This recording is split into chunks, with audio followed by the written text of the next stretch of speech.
Imagine this: the fate of millions, the largest invasion in human history, the end of Nazi rule in Europe, all balanced on a single weather forecast. Not tanks, not generals, not bombs, a weather report. It's June 1944. Let's go! Hundreds of thousands of Allied soldiers wait along the English Remember your coast, training. staring across the Channel toward Hitler's fortress Europe. The invasion, codenamed Operation Overlord, is ready. Paratroopers are packed, ships are loaded, planes are fueled. This is it. But then, disaster looms. The weather turns. Gale force winds, churning seas, thick clouds rolling in. The biggest military gamble of the century could drown before it even begins. Most commanders see only one choice: postpone, cancel, wait. But waiting is deadly. Every day of delay risks German reinforcements, risks spies uncovering the plan, risks morale breaking under the weight of anticipation. And then, in a quiet room in a country estate in England, a Scottish meteorologist named James Stagg makes a prediction that sounds insane. A small break in the storm is coming. A 24-hour window where the seas will calm just enough, the skies will clear just enough for the invasion to go ahead. Eisenhower listens. The room falls silent. The greatest amphibious operation in history. 150,000 soldiers, 7,000 ships, 10,000 aircraft, now hangs on a single sentence from a man with a weather map. It is a decision that will decide not just D-Day, but the entire war. The build-up to D-Day had been years in the making. Factories across America churned out ships and tanks by the thousands. British ports filled with soldiers from every corner of the Allied world. Americans, Canadians, Australians, Poles, Free French. The air buzzed with the constant roar of aircraft. The roads shook with convoys of jeeps and half-tracks. But with all this power came one simple problem. None of it mattered if the weather turned against them. The English Channel was a beast. Tides could rip apart landing craft. Winds could scatter paratroopers miles from their targets. Clouds could blind bombers and paralyze fighters. A single storm could turn the invasion into a massacre before a single boot touched French sand.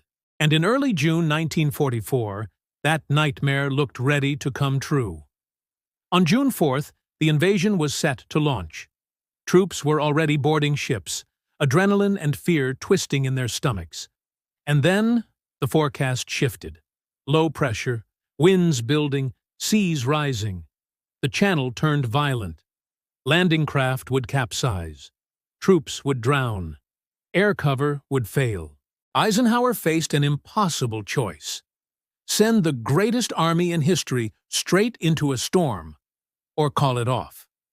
Calling it off was no simple matter. Soldiers already aboard ships would need to be unloaded, a process that could take days. Morale, already stretched thin, could snap. Worst of all, secrecy was at risk. The Germans were watching. Every delay increased the chance that the element of surprise would vanish. It was here that James Stagg, the chief meteorologist for the Allied forces, stepped forward. Unlike many American forecasters who trusted their new technology, Stagg relied on his gut, his charts, and his deep knowledge of Atlantic weather patterns. He saw something no one else did: a brief break in the storm. 24 hours, maybe less. A sliver of calm in the chaos. If the Allies moved then, just then, they could cross the Channel and strike the beaches of Normandy before the storm returned. The room went quiet. The weight of the world seemed to settle on Eisenhower's shoulders. Should he trust the forecast and risk everything? Or delay and risk losing the war before it even reached the beaches? The night of June 4th into June 5th was one of the longest in Eisenhower's life. He sat in a smoke-filled room at Southwick House, the Allied command center in Portsmouth, as generals, admirals, and staff crowded around a single table. Maps sprawled across it. Weather charts covered the walls. The future of Europe was being argued in whispers and shouts. The Navy was furious. Admiral Ramsay warned that his ships could not survive the stormy seas. Landing craft would founder before reaching the beaches. Thousands of men could drown before firing a single shot. The air commanders protested too. Lee Mallory argued that if cloud cover stayed, paratroopers would scatter across Normandy like dice thrown into the wind. Entire units could be wiped out before dawn.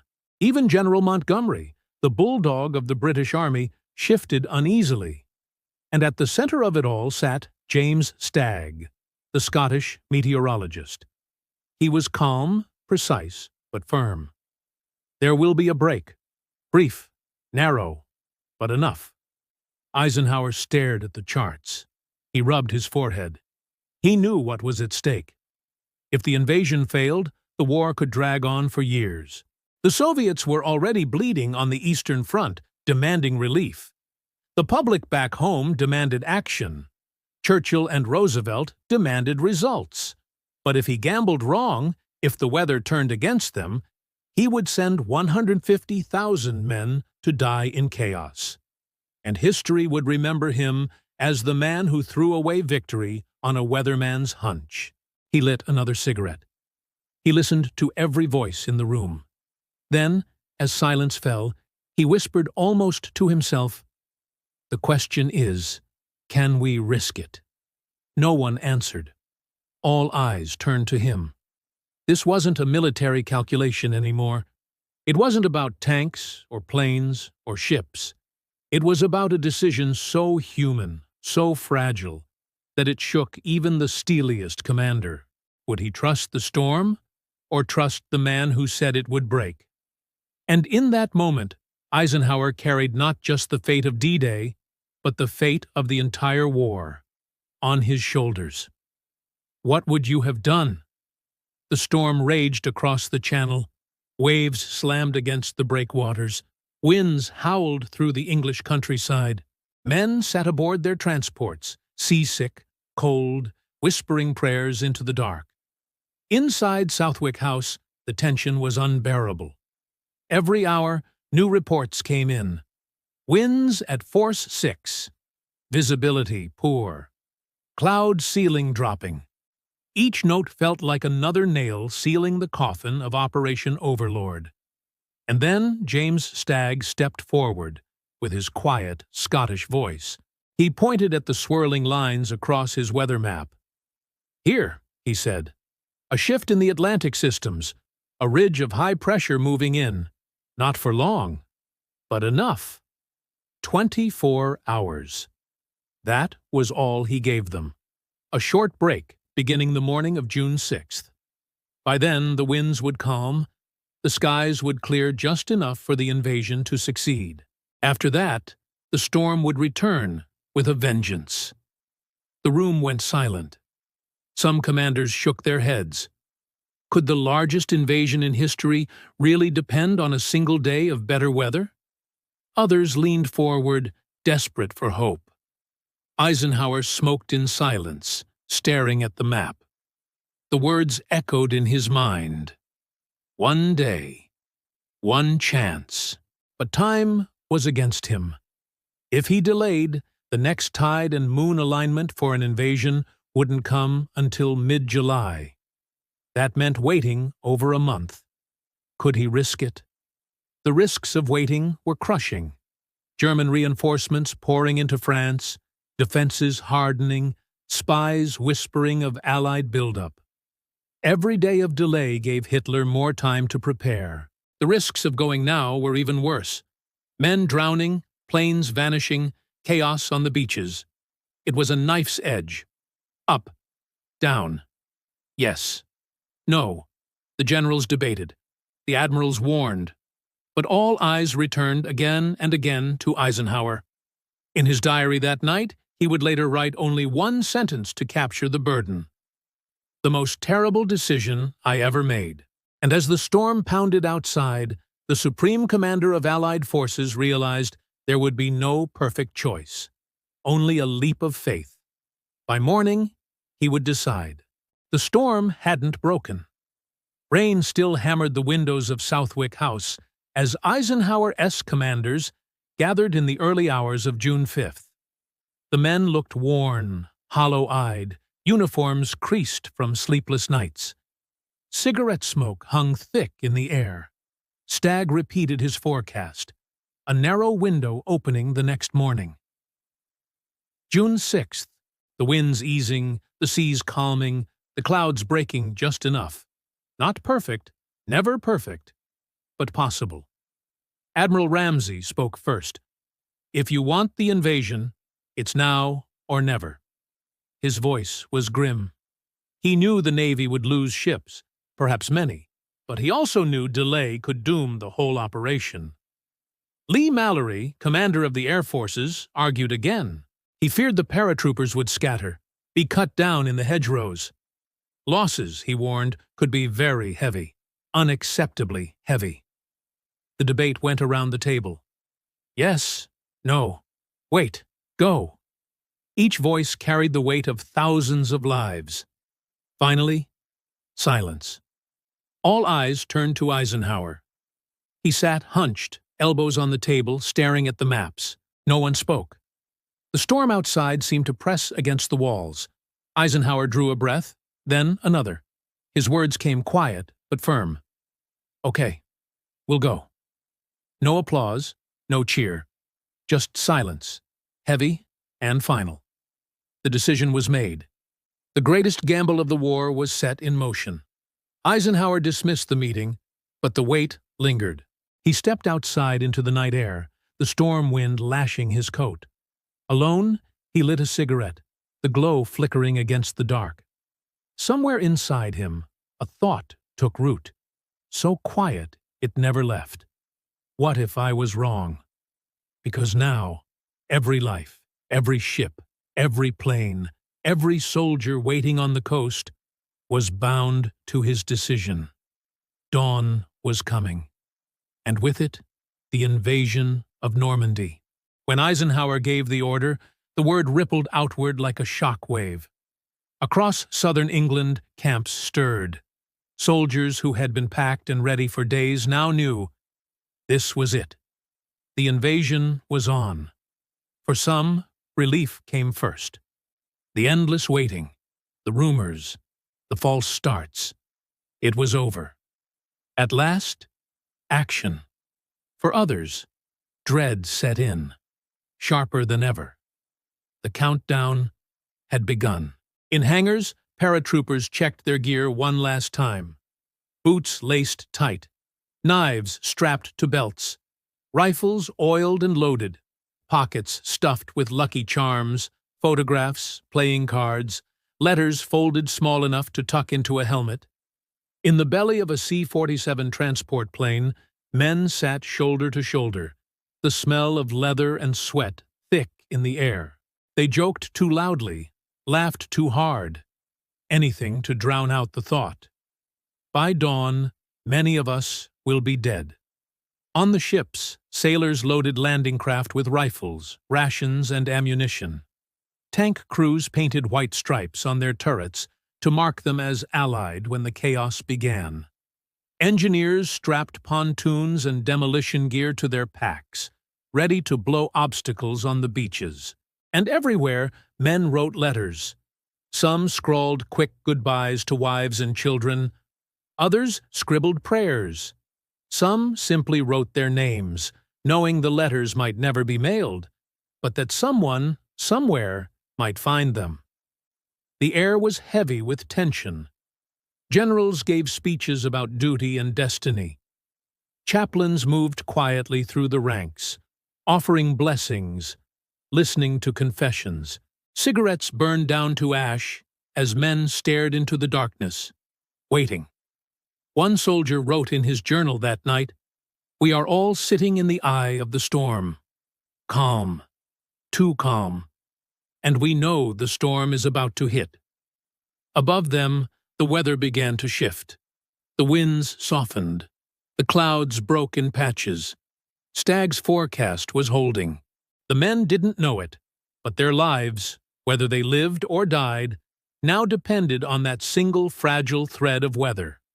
And as midnight approached, the first wave prepared to take off. June 5th, 1944, just after 11:00 p.m. Engines roared to life across England's airfields. The first wave of D-Day had begun. C-47 transport planes lined the runways, each packed with paratroopers from the 82nd and 101st Airborne Divisions. The men sat in silence, parachutes strapped tight, helmets tilted low. The smell of fuel filled the cabins. The vibrations of the engines rattled their teeth. The order came. Wheels lifted. One by one, the planes clawed into the night sky, their running lights glowing faint red. Across the countryside, civilians looked up and saw the sky fill with aircraft, hundreds of them streaming south across the Channel. Inside the planes, fear settled heavy. The wind howled through the fuselage. The men clutched their rifles, some whispering prayers, some staring into the dark, some forcing shaky laughter. Then came the flak. German anti-aircraft guns lit the night like a storm. Explosions ripped the sky. Black puffs of smoke burst all around the planes. Metal shards tore through wings, rattled against fuselages. Pilots swerved, climbing, diving, trying to keep formation. Inside, the paratroopers braced. Some planes burst into flames, spiraling down. Others limped on, engines coughing. The men had no choice. They waited for the green light. "Get ready!" a jumpmaster shouted over the roar. The red light glowed above the door. Men stood, hooked their static lines, shuffled toward the hatch. Hearts hammering, hands shaking. The plane jolted. Bullets rattled the skin of the fuselage. Still, they waited. Then, the light turned green. One by one, they leapt into the night, out into the storm of flak, into the black skies over Normandy. Silk parachutes snapped open, white against the dark, drifting down toward the fields below. But they weren't landing where they were supposed to. The storm winds pushed them off course. Smoke blinded the drop zones. German fire scattered them across the countryside. Some landed in marshes, sinking into cold water. Some crashed into trees, dangling helpless. Some touched down right in the middle of enemy strongholds. The invasion had begun, but not as planned. And for the men falling through the night, one thought burned in their minds. Will I even survive to see dawn? The first boots hit French soil not on beaches, but in darkness, fields, and hedgerows deep behind enemy lines. The drops had gone wrong from the start. Winds shoved planes off course. Smoke and flak blinded pilots. Some men jumped too early, others too late. Instead of landing together, the airborne troops were scattered across miles of countryside. One group landed in flooded marshes near the Murderate River. Men crashed into icy water, their heavy packs dragging them down. Some cut themselves free and swam. Others disappeared beneath the surface, their bodies claimed by the dark. Another group crashed into orchards and farm fields, their shoots tangling in trees. Soldiers hacked themselves loose as German patrols closed in, gunfire sparking through the leaves. Some men hit the ground alone, crouched in ditches, listening to boots crunch on gravel as enemy search parties passed within feet. Whole units were torn apart. Officers landed miles from their men. Radios were smashed in the drops. Paratroopers crawled through hedges, moving silently, unsure if the shadow ahead was a friend or a German with a rifle. And yet, chaos gave them a strange kind of power. German defenders had no idea what was happening. Flares lit the skies. Gunfire echoed from every direction. Shouts in English and German tangled in the night. From the German perspective, it looked like thousands of paratroopers had landed everywhere at once. Panic spread through villages and strongpoints. Commanders radioed frantically for reinforcements that never came. Meanwhile, the scattered Americans adapted fast. Small groups formed wherever men bumped into each other. 5 here, a dozen there. They didn't wait for orders. They raided German outposts, cut telephone wires, destroyed bridges. Some ambushed convoys with nothing but grenades and rifles. One story tells of a single paratrooper, cut off and alone, who crept into a German command post and threw grenades through the window. When the dust cleared, the enemy position was gone, and the chaos had multiplied. By dawn, the fields of Normandy were alive with confusion. Paratroopers were bloodied, exhausted, scattered, but still fighting. Their mission had been simple: disrupt the Germans, block reinforcements, sow confusion, and in that, chaos became victory. But all of this was only the prelude, because even as paratroopers fought in hedgerows and villages, the greatest gamble of all was about to begin: across the water. While paratroopers fought through the hedgerows of Normandy, another storm was moving across the Channel. Not of weather, but of steel. The invasion fleet had begun to move. 7,000 ships, from mighty battleships to humble landing craft, from destroyers to floating hospitals, from troop transports to supply barges. An armada so vast the horizon itself seemed to vanish beneath it. For hours, the sea was alive with movement. Engines rumbled. Waves broke against steel hulls. Men crowded the decks, staring out at the dark waters, knowing that France and fate waited on the far shore. It was a sight unmatched in history. Never before had so many vessels sailed together. Not even the great armadas of old, the Spanish, the British, the Ottomans, could compare to this. This was not an invasion force. It was an entire nation at sea. But beneath the awe lay dread.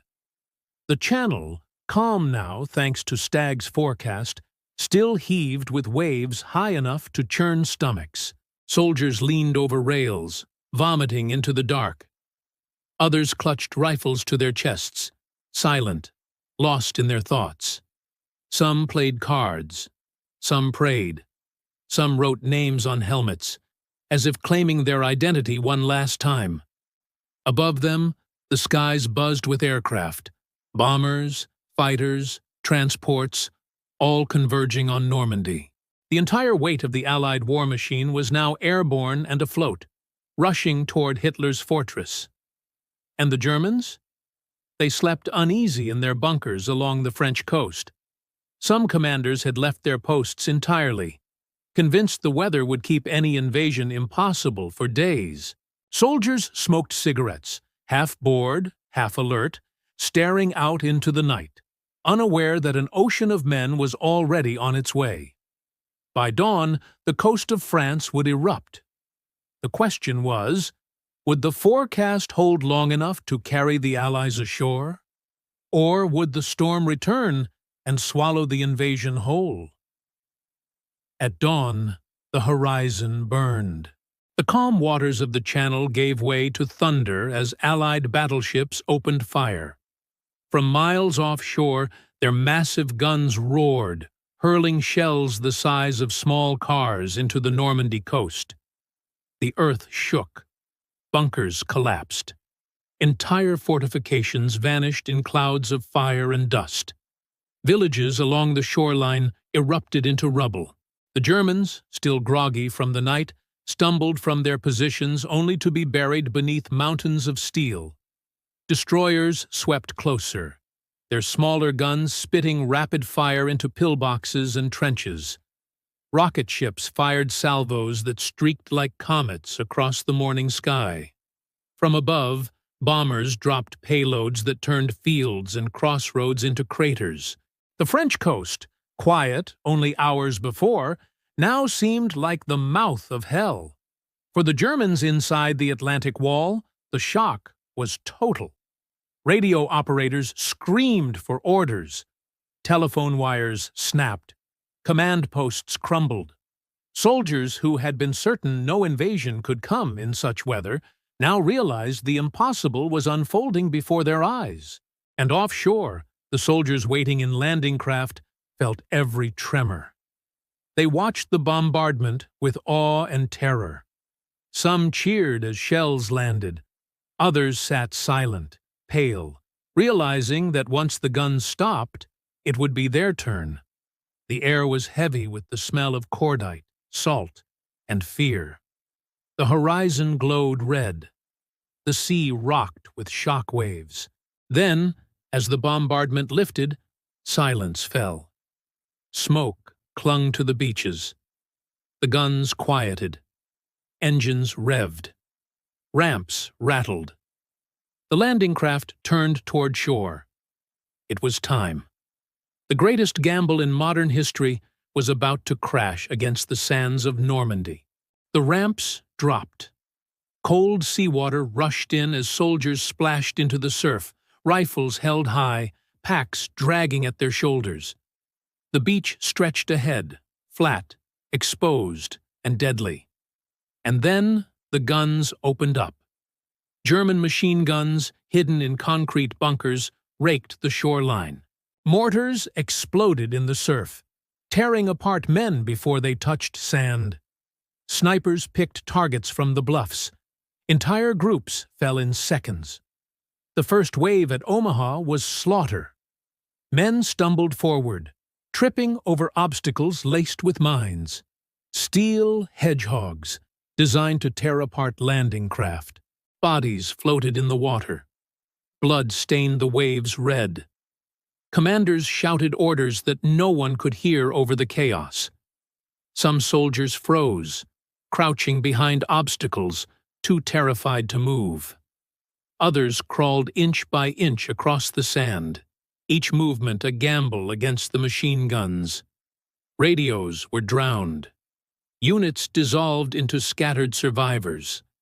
The perfect plan unraveled in minutes, and yet, amid the terror, men pushed forward. Engineers crawled to obstacles, strapping explosives under fire, blowing gaps through the defenses. Rangers scaled cliffs with ropes, climbing toward German guns that rained fire on their heads. Small groups formed in craters, then surged upward in desperate charges. Every yard of sand cost blood, but every yard mattered. One soldier later said, "I was certain I would die. Everyone was certain. And yet we kept moving, because if we stopped, the whole invasion would die with us." By mid-morning, the beach was still a killing ground. Bodies lay everywhere. Smoke and fire cloaked the bluffs. The sea itself seemed to reject the dead, waves rolling them back onto the sand. But slowly, painfully, the Americans began to break through.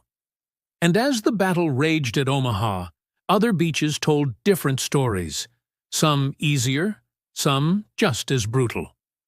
The invasion was everywhere at once. Success at one beach meant nothing if another collapsed. The fate of D-Day was still undecided. While Omaha became a nightmare of fire and blood, the story on the other beaches told a different tale. At Utah Beach, the American 4th Infantry Division landed in rough surf, but fortune smiled unexpectedly. Currents had pushed them nearly 2,000 yards south of their intended target. Instead of crashing into heavily fortified defenses, they hit lighter resistance. General Theodore Roosevelt, Jr., limping with arthritis, waded ashore with a pistol and famously declared, "We'll start the war from right here." The men surged inland, seizing exits off the beach before the Germans could react. At Gold Beach, the British 50th Division faced stiff resistance at first. German guns pounded the shore, sinking several landing craft. But naval bombardment smashed open gaps in the defenses, and British tanks, fitted with special gear like flails and bridges, rolled ashore to support the infantry. By afternoon, the beach was secured, and the British were pushing toward Bayeux. At Juno Beach, the Canadians faced brutal fire on the waterline. The first wave suffered almost 50% casualties in minutes, but the Canadians refused to stop. They pushed inland with ferocity, overrunning machine gun nests, smashing through defenses, and advancing farther into France than any other division that day. At Sword Beach, the British 3rd Division hit hard against German strongpoints and minefields. Resistance was fierce, but relentless waves of infantry, armor, and commandos, including Free French troops, pushed ashore. By evening, they were linked with airborne units inland, threatening the vital city of Caen. 5 beaches, 5 stories, each one different. Some were miracles of luck. Others were nightmares of slaughter. But together, they formed a single truth. The invasion had a foothold, and none of it would have been possible without that narrow weather break Stagg had predicted. One more day of storms, and landing craft would have capsized, planes would have grounded, tanks would have sunk before reaching shore. Instead, against all odds, the Allies were on French soil. But being on the beaches was only the beginning. The question now loomed larger than ever. Could they break through before the Germans counterattacked? As Allied troops clawed their way inland, a strange truth shaped the battlefield. The Germans were not ready. The storm had fooled them. For days, German intelligence had watched the weather in the Channel and concluded no sane commander would attempt a landing in such conditions.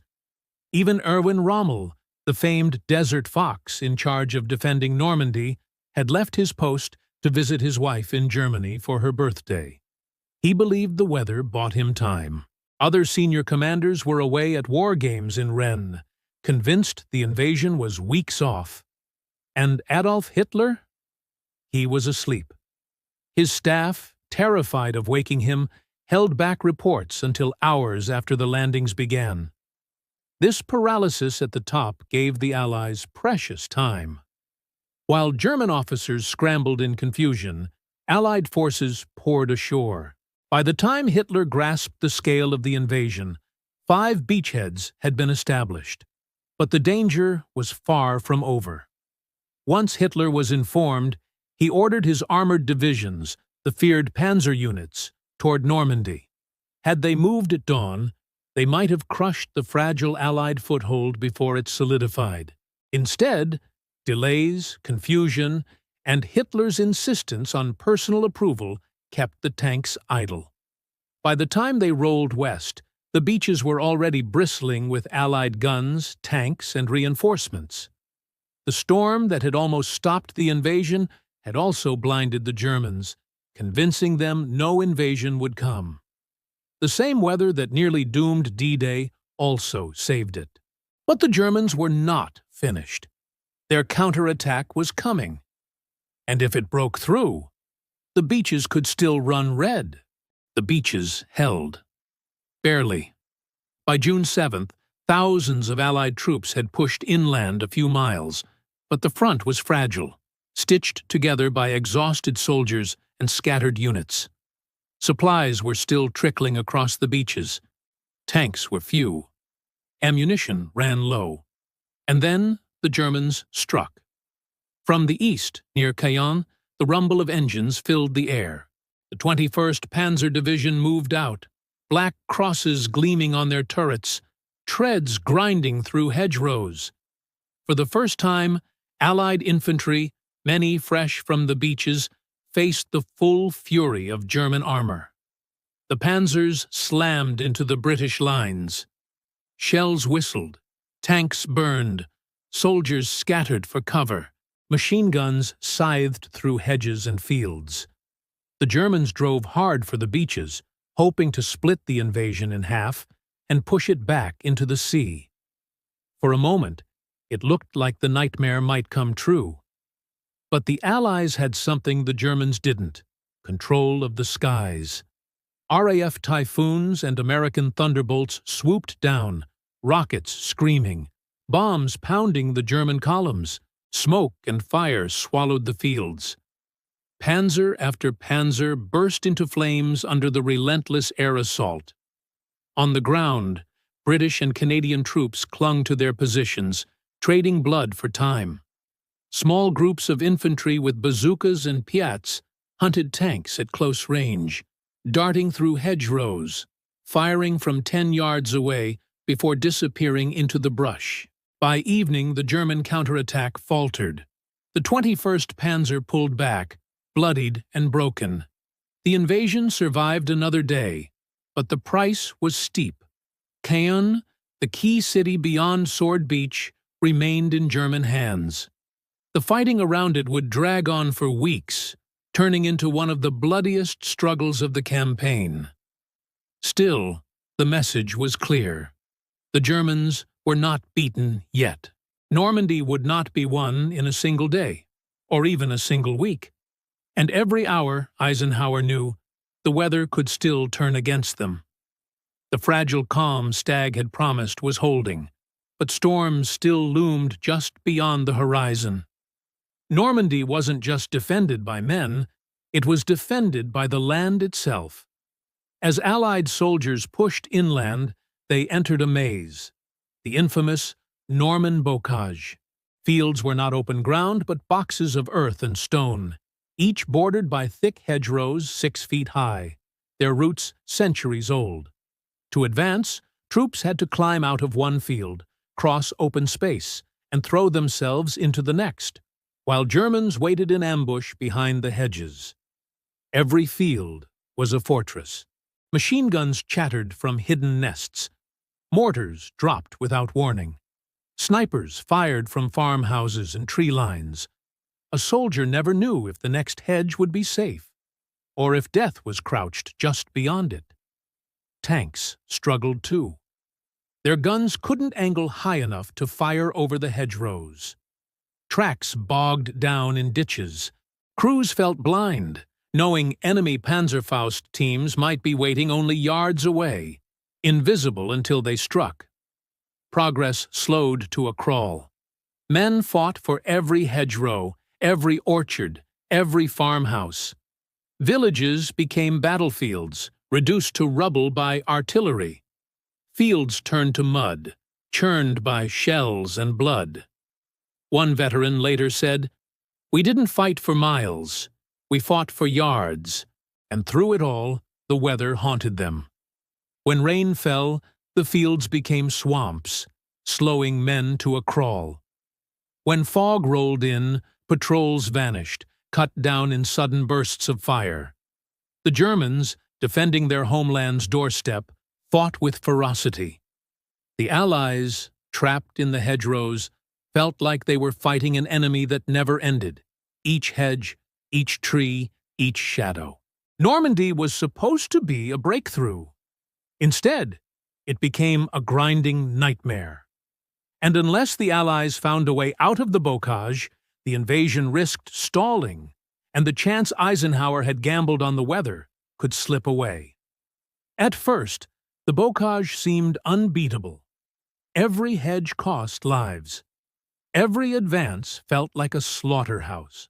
German defenders, dug in and waiting, shredded wave after wave of Allied troops. Commanders knew the truth. If they couldn't break through, the entire Normandy invasion might bog down. Supplies were piling up on the beaches. Reinforcements kept landing. But there was no room to maneuver, no path out of the hedgerow hell. Then came a spark of brutal ingenuity. It didn't come from generals in their headquarters. It came from the men in the fields. One sergeant welded steel prongs from scrap metal onto the front of a Sherman tank. Instead of climbing hedgerows and exposing its belly to German fire, the modified tank plowed straight through, tearing a hole wide enough for infantry to surge behind it. The idea spread like wildfire. Soon, whole units were fitting Rhino tanks with these hedgerow cutters. The bocage, once an impenetrable wall, began to crumble. Infantry adapted too. They learned to move in small squads, slipping through gaps, using grenades and flamethrowers to clear nests before the enemy even knew they were there. Artillery pounded suspected positions before attacks. Air support swooped in with rockets and bombs to shatter German strongpoints. Slowly, the tide shifted. The Germans, once confident in their hedgerow advantage, found their lines breaking. But breaking the bocage was only the beginning. Beyond it lay open country, fields where tanks could maneuver, skies where planes could strike, and towns where the Germans prepared to make their next stand. Because even as the Allies smashed their way out of the hedgerows, Hitler was sending his most feared weapon into Normandy. The panzer divisions that had been held in reserve. The battle for France was about to erupt into something even deadlier. When the Allies finally punched through the bocage, the war changed overnight. The walls of earth and hedges gave way to open fields, rolling plains, and long roads stretching toward the heart of France.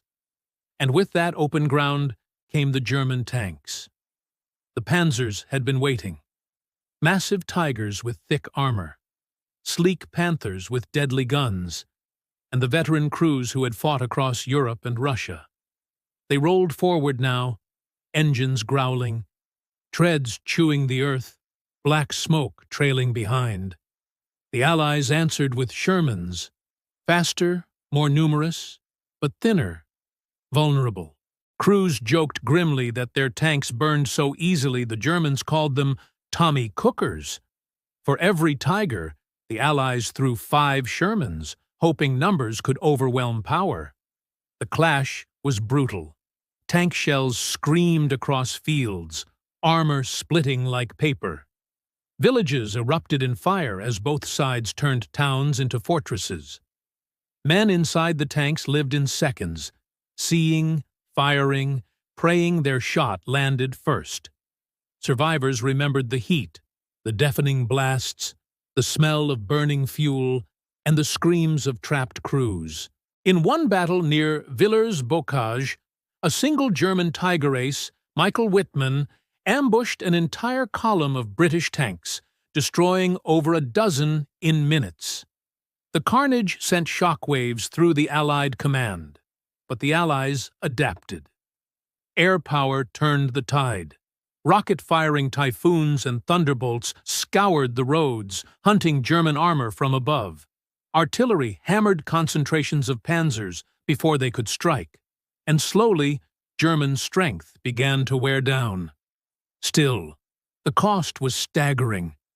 Every field, every crossroads became a graveyard of steel. The Germans fought with the desperation of men defending their last chance to hold France. The Allies fought with the knowledge that if they broke through here, Paris lay ahead. The battlefield was no longer hedgerow hell. It was open, brutal, armored war. And looming over it all was the question: would the weather, fragile and shifting, hold long enough for the Allies to keep pressing forward? Because in Normandy, even as the guns roared, the skies were still in command. From the moment the Allies landed, one name loomed on every map. Caen. The city lay just beyond Sword Beach, controlling the roads and open ground of northern France. Take Caen, and the Allies could break out with tanks. Fail, and they would remain trapped, bleeding in the hedgerows. The Germans knew it too. They poured panzer divisions into the defense, turning the medieval city into a fortress. Streets were mined. Buildings were rigged with machine gun nests. Snipers hid in church towers. Every corner was a killing zone. The British and Canadians struck again and again. Infantry stormed through the suburbs. Tanks rolled down narrow streets. Artillery rained destruction. But progress was measured in blocks, sometimes in single houses. The fighting was savage. A soldier would take one building only to be cut down by fire from the next. Snipers hunted anyone who crossed open streets. Mortar shells turned cafes and shops into rubble. The air smelled of plaster dust, blood, and smoke. Civilians huddled in cellars, praying the walls wouldn't collapse. For the Germans, Caen was their anchor. For the Allies, it became an obsession. Weeks dragged on. Casualties mounted. Whole battalions were ground down in the struggle for a city that refused to fall. Finally, in mid-July, the Allies unleashed Operation Goodwood, the largest armored assault they had yet attempted in France. Hundreds of tanks charged toward Caen under cover of a massive aerial bombardment. Villages vanished in firestorms.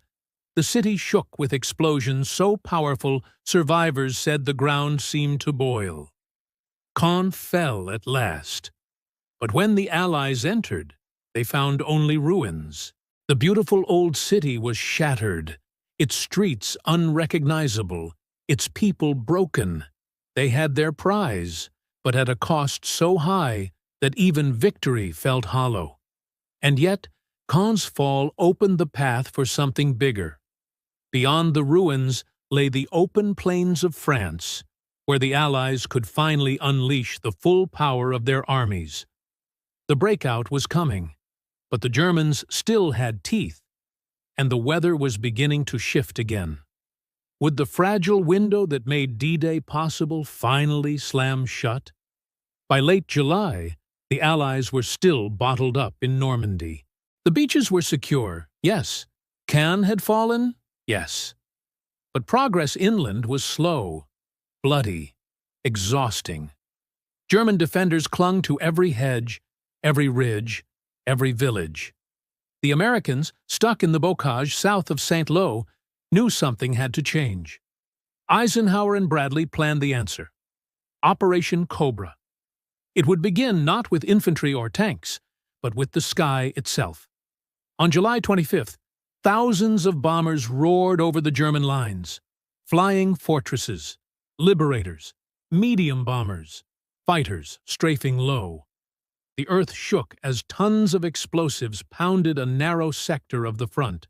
Dust and smoke rose in a wall so thick it blotted out the sun. German units simply vanished under the bombardment. Trenches collapsed. Tanks were flipped like toys. Survivors stumbled from the firestorm deaf, dazed, blinded. Then the ground assault began. American infantry surged forward, followed by columns of Sherman tanks. This time, the bocage did not hold them.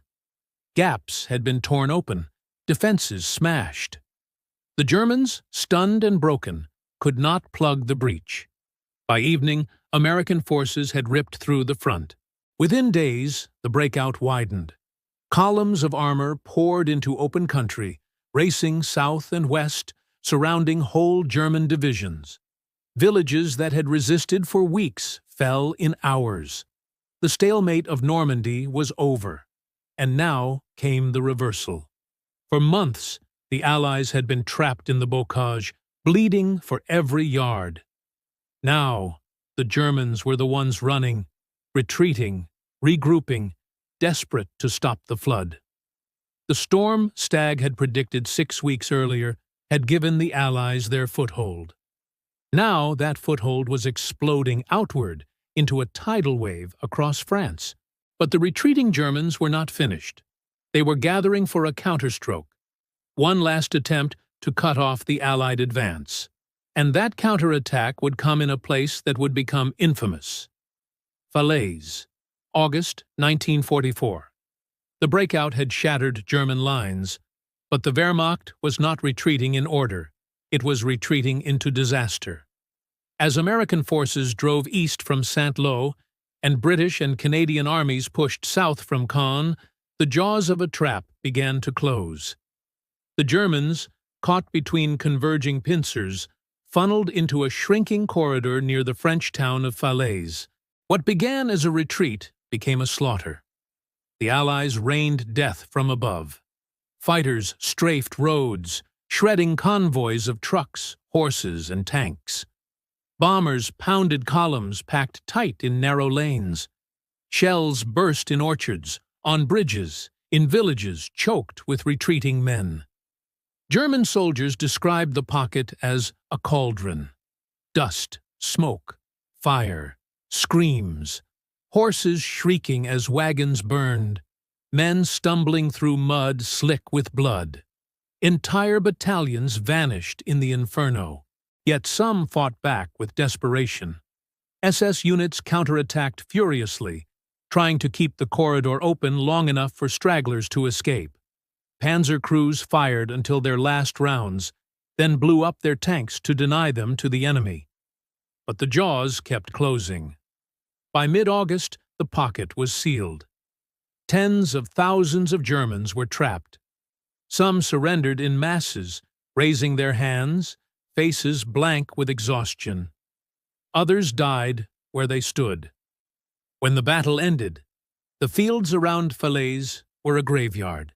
Burned-out vehicles stretched for miles. Dead men and animals lay tangled together. Survivors said the stench of death hung over the valley for weeks. It was the death blow to Hitler's armies in Normandy. The divisions that had once promised to drive the Allies back into the sea were gone, annihilated in fire and chaos. And now, with German forces shattered, the road to Paris lay open. The question was no longer whether the invasion would survive, but how fast the Allies could liberate a continent. The trap at Falaise destroyed Hitler's armies in Normandy. What remained of the Wehrmacht reeled eastward, broken, bleeding, retreating faster than anyone had thought possible. And behind them, the Allies surged forward. American tanks rolled through villages, cheered by civilians waving flags hidden for years. Resistance fighters emerged from forests and cellars, ambushing retreating Germans, guiding Allied columns through the countryside. By late August, the prize was within reach: Paris. For 4 years, the City of Light had lived in darkness. German banners draped its monuments. Soldiers patrolled its boulevards. The people endured hunger, humiliation, and the constant shadow of oppression. Now, whispers ran through the streets. The Allies are coming. On August 19th, the Paris resistance rose. Barricades sprang up. Gunfights erupted with German garrisons. The city teetered on the edge of chaos. Then, on August 25th, American tanks of the 4th Armored Division, alongside Free French forces under General Leclerc, rolled into Paris. Crowds surged forward, shouting, weeping, throwing flowers, climbing onto the vehicles in joy. Church bells, silent for years, rang out across the city. At the Hôtel de Ville, Charles de Gaulle declared, "Paris, Paris outraged, Paris broken, Paris martyred, but Paris liberated." The nightmare was over. For the soldiers who had stormed the beaches just 10 weeks earlier, the sight of Paris was almost unreal. They remembered the mud of Omaha, the smoke of Cannes, the slaughter of Falaise, and now the laughter and music of liberation. And yet, none of it would have happened if a single weather forecast had gone differently. Had Eisenhower delayed, the storm would have destroyed the invasion fleet. The element of surprise would have been lost. German reinforcements would have arrived. Normandy might have been a disaster, not a victory. Instead, the forecast held. The break in the storm became the break in the war. And that is how a weather report, quiet words spoken in a tense room in England, changed D-Day, changed the invasion, and changed the fate of the world. Years later, people will remember the pictures: boats in surf, men in helmets, maps with arrows. They will speak the names of beaches like prayers or scars. They will quote speeches, honor flags, count graves. Few will linger on the charts, fewer on the voices that argued over them, fewer still on the ships, logging wind and pressure in seas no one can see. But the legacy is there. woven into the way modern forecasts are made. More data, more humility, more probability, and less pretense. The lesson is not that weather can be mastered. It's that judgment must master itself when weather refuses to comply. On D-Day, a forecast didn't hand victory to the Allies. It handed them a chance. The choice to take it, knowing what it might cost, made the rest possible. You can call that luck. You can call it courage. You can even call it both. But the words that fit best are timing and responsibility. A brief tear in a storm. A single sentence in a quiet room. A decision that unlatched a continent. And that is how a weather report did not just predict history. It permitted it